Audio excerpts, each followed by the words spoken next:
नमस्कार, श्री ज्योतिष केंद्र में आप सभी का हार्दिक स्वागत है। जानिए पूजा स्थल पर क्यों नहीं रखते मृत पूर्वजों के चित्र। हमारे हिंदू धर्म में आस्था का बहुत ही खास महत्व है। यहाँ लोग प्रत्येक दिन की पूजा को जरूरी एवं महत्वपूर्ण मानते हैं और होना भी चाहिए। ऐसा विश्वास है कि हर रोज पूजा करने से भगवान प्रसन्न होते हैं तथा उनका आशीर्वाद प्राप्त होता है, उनकी कृपा प्राप्त होती है।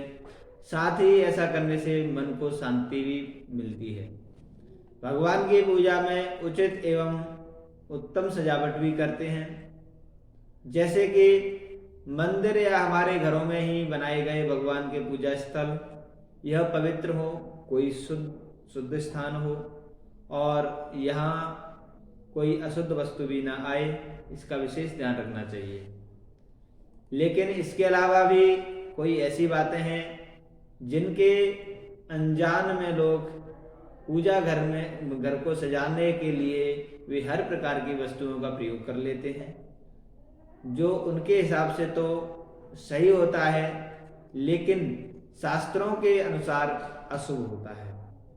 ऐसे कुछ परिवारों में देखने को मिलता है कि पूजा घरों में आप भगवान की मूर्तियों के अलावा कुछ अन्य तस्वीरों को भी लगा देते हैं। ये तस्वीरें देवी देवता की भी होती हैं और उनके अलावा जो संत महात्मा गुरुजन पर विश्वास करते हैं वो उनकी तस्वीर को भी पूजा घर में लगाते हैं।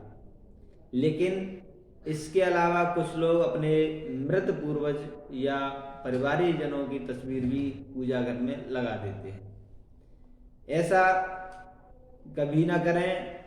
शास्त्रों के अनुसार कभी भी पूजा घर में मृत हो चुके व्यक्ति की कोई भी वस्तु या तस्वीर बिल्कुल भी नहीं लगाना चाहिए।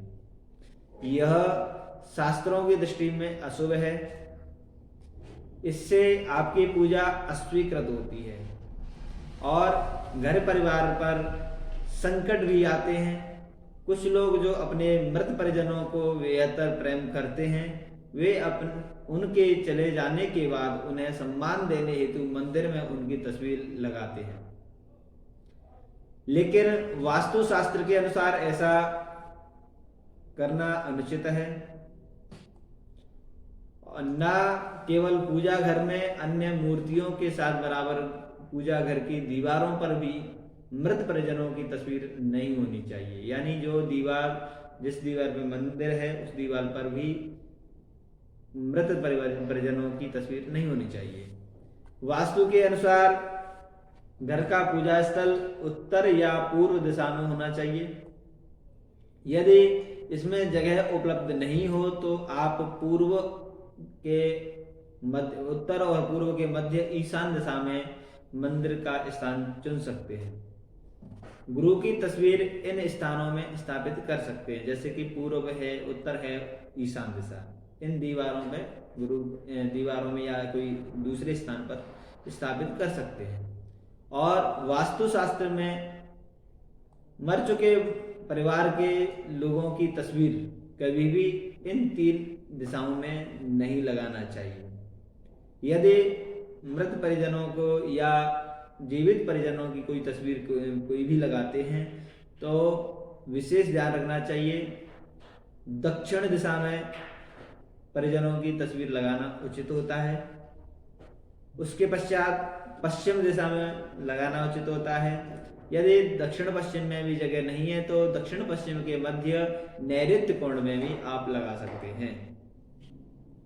यदि इसके अलावा किसी अन्य दिशा में मृत परिजनों की तस्वीर लगाई जाती है तो यह घर में नकारात्मक ऊर्जा लेकर आती है, घर में कलेश उत्पन्न होता है, जो सबसे पहले परिवार के लोगों की मानसिक आस्था पर अटैक करता है। ऐसा कहा गया है कि कोई भी आम मनुष्य देवी देवताओं से ऊपर नहीं हो सकता है।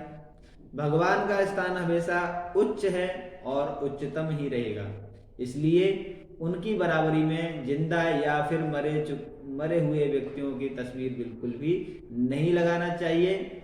और यदि गुरु को स्थान मंदिर में देना चाहते हैं तो आप गुरु के लिए स्थान दे सकते हैं परंतु भगवान के बराबरी में स्थान नहीं देना चाहिए। भगवान के आसन से नीचे दूसरा आसन लगा करके आप गुरु के स्थान दे सकते हैं और मंदिर में स्थान स्थापित कर सकते हैं। और यदि पूर्वजों को आप मंदिर में स्थापित न करना चाहते हैं तो पहली बात तो वास्तु दोष के अनुसार अनुचित है, परंतु फिर भी आप करना चाहते हैं तो फिर भी मंदिर के जो अपने भगवान जी हैं, भगवान जी के आसन से नीचे अपने पूर्वजों का स्थान दे सकते हैं। और ऐसा कहा जाता है कि कोई भी भगवान की बराबरी में नहीं कर सकते, क्योंकि भगवान तो भगवान ही है, भगवान से मनुष्य की तुलना बराबर नहीं की जा सकती है। इसलिए इन बातों का विशेष ध्यान रखना चाहिए और ऐसी अन्य कई जानकारियों को प्राप्त करने के लिए आप हमारे YouTube चैनल को सब्सक्राइब कीजिए और हमारे श्री जी ज्योतिष केंद्र से आप कोई भी जानकारी प्राप्त करना चाहते हैं, जैसे कि कुंडली दिखाना चाहते हैं या कोई विशेष मुहूर्त आदि या कोई विशेष जानकारी चाहते हैं, तो हमारे स्क्रीन पर दिए गए नंबर पर संपर्क कर सकते हैं।